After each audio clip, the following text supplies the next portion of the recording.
V999 news. Visakha ఉక్కు నిర్వాసితుల అక్రమ తొలగింపుపై కలెక్టర్కు వినతి పత్రం అందించారు. Welcome to V999 news. Visakha ఉక్కు నిర్వాసితుల అక్రమ తొలగింపుపై కలెక్టర్కు వినతి పత్రం. ఇక వివరాల్లోకి వెళ్తే స్టీల్ ప్లాంట్ కాంట్రాక్ట్ కార్మికుల నిర్వాసిత కార్మికుల అక్రమ తొలగింపుపై ఉక్కు నిర్వాసితుల కాంట్రాక్ట్ లేబర్ యూనియన్ మరియు నిర్వాసితుల ఐక్య సంఘం ఆధ్వర్యంలో ఈరోజు జిల్లా కలెక్టర్ గారికి వినతి పత్రం ఇవ్వడం జరిగింది. కలెక్టర్ గారు స్పందిస్తూ ఖచ్చితంగా స్టీల్ ప్లాంట్ యాజమాన్యంతో మాట్లాడి కార్మికులకి నిర్వాసితులకి న్యాయం చేస్తానని హామీ ఇచ్చారు. ఈ కార్యక్రమంలో నిర్వాసిత సంఘం అధ్యక్షులు పీతన భాస్కర్రావు, ప్రధాన కార్యదర్శి ఉమ్మడి అప్పారావు, అప్పలరెడ్డి, వి రాజు, కె గణేష్, ఎన్ శ్రీనివాస్, అప్పలరాజు, ప్రసాద్ పెద్ద ఎత్తున నిర్వాసితులు పాల్గొన్నారు. అనంతరం అధ్యక్షులు మీడియాతో మాట్లాడారు. మిగిలిన విశేషాలు వారి మాటల్లోనే విందాం. చూస్తూనే ఉండండి V999 న్యూస్. మరి స్టీల్ ప్లాంట్కి భూములు ఇచ్చిన ఇంకా 8,500 మంది నిర్వాసితులు ఉన్నారు. వాళ్ళ పరిస్థితి ఏంటి? అలాగే ఈ స్టీల్ ప్లాంట్ నమ్ముకొని గత కొన్ని 25 సంవత్సరాలు బట్టి పనిచేస్తున్న కార్మికుల పరిస్థితి ఏంటని చెప్పి గత మేము 4-5 ఏళ్ళు బట్టి అనేక పోరాటాలు చేస్తున్నాం. ఈ తరంలో స్టీల్ ప్లాంట్ యాజమాన్యం కార్మికులు తగ్గించాలనే ఉద్దేశంతో ఇక్కడ ఎన్నో ఏళ్ళ బట్టి పనిచేస్తున్న కాంట్రాక్ట్ కార్మికుల్ని, అదేవిధంగా స్టీల్ ప్లాంట్కి భూములు కోల్పోయిన నిర్వాసితుల్ని ఎటువంటి ఇన్ఫర్మేషన్ లేకుండా ప్రతి ఒక్కరిని కూడా ఇది పన్నులను తొలగిస్తుంది. ఈరోజు స్టీల్ ప్లాంట్ బాగుంటుందనే కదా మేము భూములు ఇవ్వడం జరిగింది.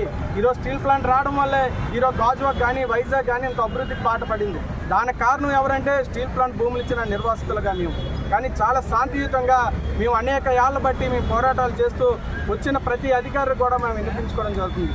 కానీ ఈరోజు స్టీల్ ప్లాంట్ యాజమాన్యం ఏం చేస్తుందంటే ఏం చేసుకుంటారో చేసుకోండి, మాకు సంబంధం లేదు, ఇక్కడ నిర్వాసితులు కానీ 25 సంవత్సరాలు బట్టి పనిచేసిన వాళ్ళు కానీ మాకు ఎటువంటి ఇబ్బంది లేదని చెప్పి దొడ్డిదారిన తొలగించడం జరుగుతుందన్నమాట.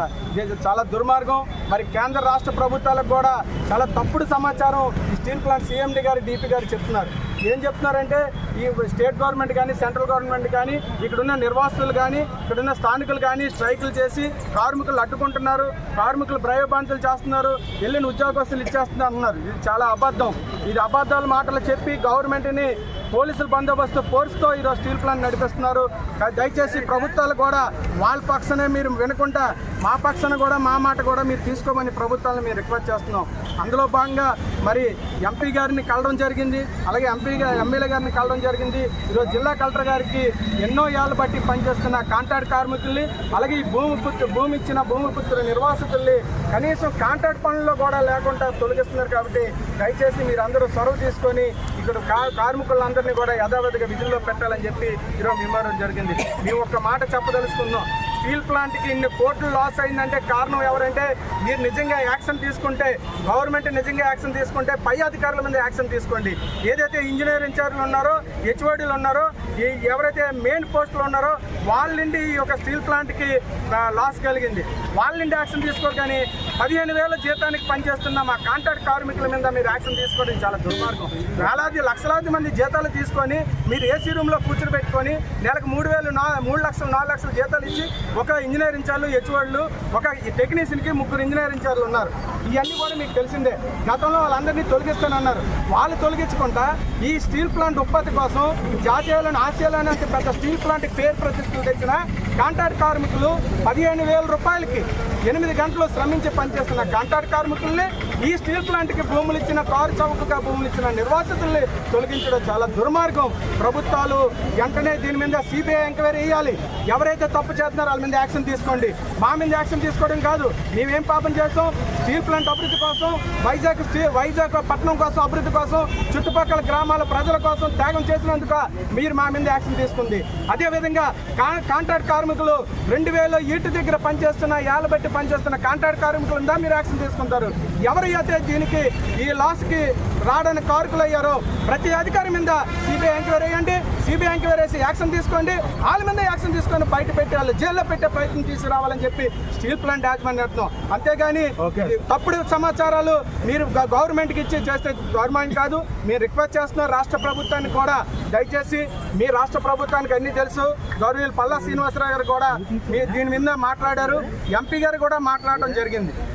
స్టీల్ ప్లాంట్ యాజమాన్యం ఇమీడియట్గా ఎవరినైతే తొలగించారో నిర్వాసితుల్ని వాళ్ళందరినీ పన్నుల్లో పెట్టుకోమని చెప్పి మేనేజ్మెంట్కి చెప్పినప్పటికీ ఈ రోజుకి కూడా ఒక్కరిని కూడా పన్నుల్లో పెట్టుకోవడం చాలా దుర్మార్గంగా భావిస్తున్నాం.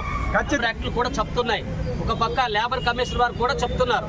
అయినప్పటికీ కూడా ఆ తొలగించినటువంటి కాంట్రాక్ట్ కార్మికుల్లో ఈ విశాఖ స్టీల్ ప్లాంట్కు భూములు ఇల్లులు త్యాగం చేసినటువంటి నిర్వాసితులు కూడా ఉన్నారు. వారికి 6 కార్డులు కూడా ఉన్నాయి. గత 45 ఏళ్ల నుండి ఉద్యోగం కల్పించకపోగా కనీసం కుటుంబాన్ని పోషించుకోవడం కోసం ఆ కూలి పని చేస్తే ఆ ఉన్న కూలి పనిని కూడా తీసేయడం అత్యంత దుర్మార్గం అని చెప్పేసి ఈరోజు మేనేజ్మెంట్ కానీ ప్రభుత్వాన్ని కానీ మేము చెప్పదలుచుకున్నాం. ఫ్యాక్టరీని నడిపించడం అని అంటే మా నిర్వాసితులు కొట్టుకొట్టడం కాదు కదా. మా నిర్వాసితులకు ఉపాధి కల్పిస్తూ మా నిర్వాసితులు బతికేటట్టు చేస్తూ ఫ్యాక్టరీని నడిపించాలి. ఫ్యాక్టరీని నడిపించాలని బూస్తూ డబ్బులు ఇచ్చామని బూస్తూ మా పుట్టుకొట్ట వ్యవహారం చేస్తే ఇది ఎంతవరకు సమంజసమని అయితే ఈ ప్రభుత్వాలను కానీ ఈ ఆఫీసర్లను కానీ మేము అడుగుతున్నాం. మేము ఈరోజు అడుగుతున్నది ఏంటంటే మేము విశాఖ స్టీల్ ప్లాంట్ నిర్మాణం కోసం భూములు ఇచ్చినప్పుడు మాకు 6 కార్డు ఇచ్చారు, పర్మనెంట్ ఉద్యోగం ఇస్తామని. 8,500 మంది ఈరోజు ఉద్యోగం లేకుండా నిర్వాసితులుగా రోడ్డును పడి ఉన్నాం. వారికి సమాధానం చెప్పాల్సిన బాధ్యత ప్రభుత్వంపై ఉంది.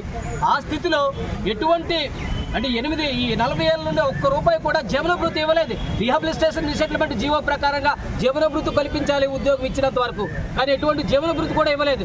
గత్యంతరం లేని స్థితిలో కూలి పనులు చేసుకుంటూ బతుకుతూ ఉంటే 15,000కు కూలి పని చేసేటటువంటి వాళ్ళు మమ్మల్ని తొలగించడం అయితే చాలా బాధాకరం. ఒక పక్క ముఖ్యమంత్రి వారు చెప్తున్నారు నిర్వాసితులకు న్యాయం చెప్తామని. ఆ స్టేట్మెంట్లు పేపర్కే పరిమితం అవుతున్నాయి.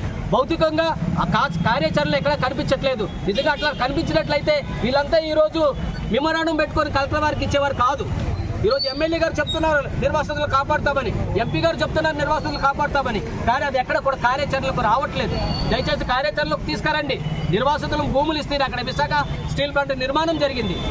ఆ భూములలో పునాదులకి ఆ ప్లాంట్ పునాదుల కింద మా సమాధులు ఉన్నాయి. మీరు కావాల్సిన తవ్వు చూడండి, DNA టెస్టులు చేయండి. మా పూర్వీకుల సమాధులు ఉంటాయి, ఆ DNA టెస్టులు తేలుతాయి. ఇది వాస్తవాలను కప్పేసి నిజంగా మీరు నిర్వాసితులను కొట్టగొట్టాలని ప్రయత్నం చేస్తే ఎట్టి పరిస్థితుల్లో కూడా మేము ఊరుకునే పరిస్థితి ఉండదు. ఈరోజు మెమోరాండంలు అందరికీ ఇస్తున్నాం. ఎమ్మెల్యే గారికి కూడా శాంతియుతంగా చెప్పడం జరిగింది, ఎంపీ గారికి కూడా శాంతియుతంగా చెప్పడం జరిగింది. మరి మా మనుగుని మా పద్ధతుల్ని పట్టించుకోని పరిస్థితి వస్తే మేము ఒకటే కోరుకుంటున్నాం, మీరు ప్లాంట్ని ఏం చేసుకుంటారో మాకు తెలియదు, కానీ మాకు 1 టైం సెటిల్మెంట్ చేయండి. మా దగ్గర తీసుకున్నటువంటి భూమి ఈ రోజు సుమారు 19,000 ఎకరాలు ఖాళీగా పడి ఉంది. మా భూమి మాకు 8,500 మంది 6 కార్డుదారులు ఉన్నాం కాబట్టి ఒక్కొక్క 6 కార్డు కుటుంబానికి 1 ఎకరం ఇవ్వాలని మేము డిమాండ్ చేస్తున్నాం. అలా కాని పక్షంలో 1 టైం సెటిల్మెంట్ అయినా చేయండి. అది ఇది చేసినంత వరకు